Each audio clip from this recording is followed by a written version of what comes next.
आज हमारे साथ मौजूद हैं चौधरी शहजाद जवाहिर साहब, जो अंजुमन इत्तेहाद और तरक्की मेवात पाकिस्तान के सदर हैं। अंजुमन इत्तेहाद और तरक्की मेवात 1967 से एक रजिस्टर्ड इदारा है और जिसके बहुत से असासाजात हैं। मैं खुशामदीद कहता हूँ इन्हें अपने प्रोग्राम में, और आज इनसे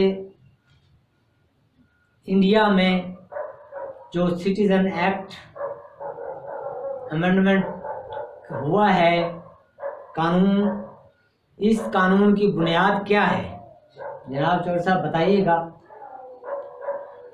सबसे पहले तो रमज़ान साहब बहुत बहुत शुक्रिया आपका कि आपने अपने प्रोग्राम में मुझे बुलाया और ख्यालात का इज़हार करने का मौका दिया। बेसिकली ये पिछले दिनों जो इंडिया के अंदर जो है कुछ अमेंडमेंट्स जिनको तरमीम कहते हैं, सिटीज़न एक्ट 1955 में आई है। वो जो तरमीम है उनकी बुनियाद ये बनाई गई है कि ये जो ममालिक हैं, ख़ास तौर पर पाकिस्तान और जो बांग्लादेश, अफ़गानिस्तान, यहाँ पर हिंदुओं का और दूसरी माइनॉरिटीज़ का उनके ख्याल में कोई इस्तेहसाल होता है, और यहाँ से जो लोग माइग्रेट करके गए हैं, जो पहले जा चुके हैं और कुछ जो जा रहे हैं, उनको फैसिलिटेट करने के लिए, उनको वहाँ पे शहरियत देने के लिए इस कानून में जो है, जो मोदी सरकार है उन्होंने ये चेंजेस किए हैं। और मेरा तो ख्याल ये है कि जो मजहबी इस्तेहसाल का जो बहाना इंडिया ने बनाया है, वो असल में तो मजहबी इस्तेहसाल जो है इस टाइम इंडिया के अंदर हो रहा है मुसलमानों का। पाकिस्तान के अंदर तो जो माइनॉरिटीज़ हैं, चाहे वो सिख, चाहे वो हिंदू हैं, सिंध में बहुत कसीर तादाद में है, और चाहे वो क्रिश्चियन है या कोई भी माइनॉरिटीज़ हैं, तो वो उनको बड़ी खुली और बड़े लोग खुश हैं। तो ये एक इंडिया बहुत उसने ज़्यादती की है, और जिसका आपके सामने नतीजा एक एहतजाज की शक्ल में आपके सामने आ रहा है। असल एहतजाज करने की वजह क्या है? वो जो लोग मुसलमान और मेवात खास तौर पर लाखों की तादाद में सड़कों पर हैं, जी जी, उस मुजाहरे का मकसद क्या है? ये जी जो अमेंडमेंट्स आई हैं ना, जो सिटीजनशिप एक्ट 1955 में इंडिया में उन्होंने जो वो फैसिलिटेट कर रहे हैं, वो जो के जो पाकिस्तान से अगर कोई माइग्रेट कर गए हैं, हिंदू या सिख या उन्होंने ये किया है कि बाहर से जो भी कोई बंदा जाएगा इंडिया के अंदर, उसको वो शहरियत देंगे, चाहे वो हिंदू है, चाहे वो सिख है, चाहे वो बुद्ध मत है। लेकिन उन्होंने मुसलमानों का नाम इसमें से निकाल दिया है कि मुसलमान अगर कोई जो है किसी पाकिस्तान से या कहीं और से हिजरत करके गया है इंडिया में, उसको वहाँ पे शहरियत नहीं मिलेगी। अब इसमें जो असल प्रॉब्लम है ना, जो यानी कि चाहे वो 50 साल से मुसलमान वहाँ रह रहा है, उसको शहरियत नहीं मिलेगी। बिल्कुल बिल्कुल, चाहे वो बांग्लादेशी है, चाहे वो अफगानी मुसलमान है, चाहे पाकिस्तानी मुसलमान है, चाहे किसी और मुल्क से आया है। इसमें एक आपने सुना होगा NRC, national register of citizenship. असल इशू मेरा जाती ख्याल है कि इसके ऊपर है कि पिछले कोई काफ़ी अरसा पहले आसाम के अंदर ये जो है एक कॉन्सेप्ट आया, क्योंकि वहाँ पे काफ़ी लोग बांग्लादेश से माइग्रेट करके आए थे, तो उन्होंने वहाँ पे एक नेशनल जो है रजिस्टर ऑफ सिटीजनशिप का कानून लागू किया कि जी सबकी इसमें रजिस्ट्रेशन होगी। और जब वहाँ पे रजिस्ट्रेशन का एक प्रोसेस कंप्लीट हुआ, तो कोई 19-20 लाख लोग के 19-20 लाख के करीब जो लोग थे, ख़ास तौर पे मुसलमान, वो अपनी शहरियत से महरूम हो गए। तो ये जो सिटीजनशिप का रजिस्टर है, अब ये बाकी इंडिया की जो रियासतें हैं या जो उनमें भी लागू होने जा रहा है। तो जाहिर है कि जब वो वहाँ पे लागू होगा और जब लोगों से उनके वहाँ पे दस्तावेज़ात मांगी जाएंगी कि जी पुरानी शहरियत की, वो लोग सदियों से आबाद हैं, तो मे भी कि मुमकिन है कि बहुत सारे लोग अपनी शहरियत को प्रूव ना कर सकें।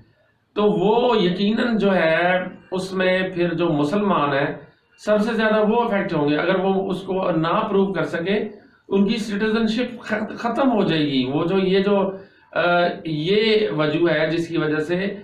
और फिर एक आपके सामने जो है वहां पे मुसलमानों के साथ खास तौर पे जो है मुसलमानों का एक मजहबी इस्तेहसाल किया जा रहा है।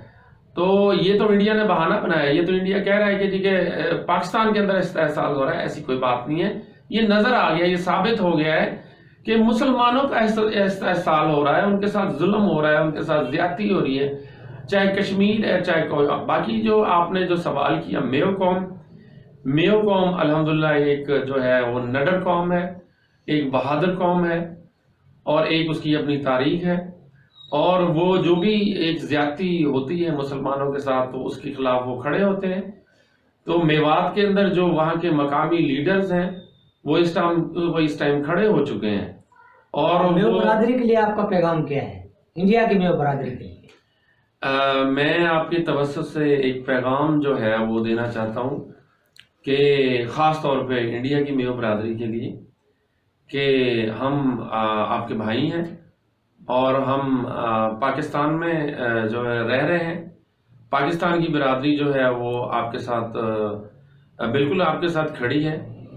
और आप जो है वो मेरा पैगाम ये है, क्योंकि इंडिया ने अभी रिसेंटली मैंने सुना है कि उन्होंने कोई ऐसा कानून साजी कर रहे हैं, ऐसी धमकी दे रहे हैं कि जी कि अगर कोई एहतजाज करेगा तो उसकी जो प्रॉपर्टी है वो उसको जब्त किया जाएगा।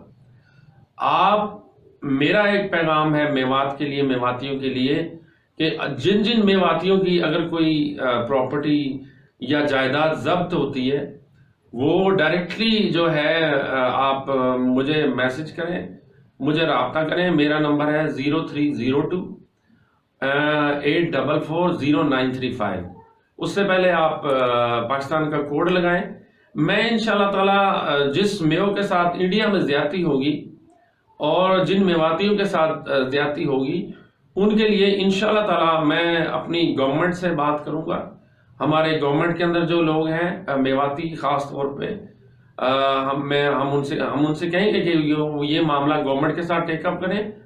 और इंशाल्लाह ताला हम अपनी गवर्नमेंट से कहेंगे कि जी देखें अगर मेवातियों का इस्तेहसाल वहां पे हो रहा है तो उनको पाकिस्तान में जो है उनको दाखिले की और उनकी शहरियत पाकिस्तान में होनी चाहिए, जिस तरह के इंडिया शहरियत दे रहा है।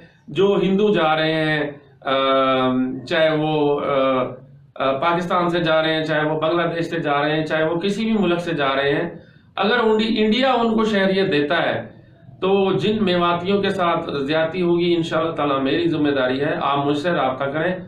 मैं आपका मामला इंशाल्लाह ताला हर लेवल पे, चाहे वो पाकिस्तान की कोर्ट है चाहे पाकिस्तान की असेंबली है, इंशाल्लाह ताला मैं आपका मैं आपका जो केस है वो अपनी गवर्नमेंट के साथ लड़ूंगा। मैं उनसे कहूंगा, मैं ये बात करूंगा कि जी अगर इंडिया बुला सकता है हिंदुओं को तो हम वहां के जो मुसलमान हैं जिनके साथ ज्यादती हो रही है उनको क्यों नहीं बुला सकते? भाई इंडिया तो यही चाह रहा है। कल मैं एक एसपी का बयान सुन रहा था, एक एसपी मुजाहिरीन से कह रहा था आप पाकिस्तान जाओ। वो क्यों जाएं? वो सदियों से बाहर रह रहे हैं, उनके जायदादें उनकी जमीनें हैं, वो वहीं पैदा हुए, वहीं रहेंगे, वहीं मरेंगे और वहीं वो मारेंगे भी। बिल्कुल मेरा इंडिया का मुसलमानों से, मेरा ऐसी कम्युनिटीज से जिनके साथ वहां जुल्म हो रहा है, ये गुजारिश है, अपील है कि आप इंडिया की हुकूमत से आंखों में आंखें डालकर बात करें। ये जो हिंदुइज्म, ये आरएसएस, ये बीजेपी, ये ये सब डर कर भाग जाएंगे। आप मैदान में रहेंगे और ये आपका मुकाबला नहीं कर सकेंगे। और इंशाल्लाह ताला मैं रमजान साहब की बात को इस तरह सपोर्ट करता हूं कि जिस किसी की भी जायदाद वहां पे इस एहतजाज के नतीजे में अगर जब्त की जाती है तो इंशाल्लाह ताला हम कोशिश करेंगे कि अपने भाइयों के लिए हम गवर्नमेंट ऑफ पाकिस्तान से बात करें और उनका हम सहारा बने इंशाल्लाह ताला। Thank you.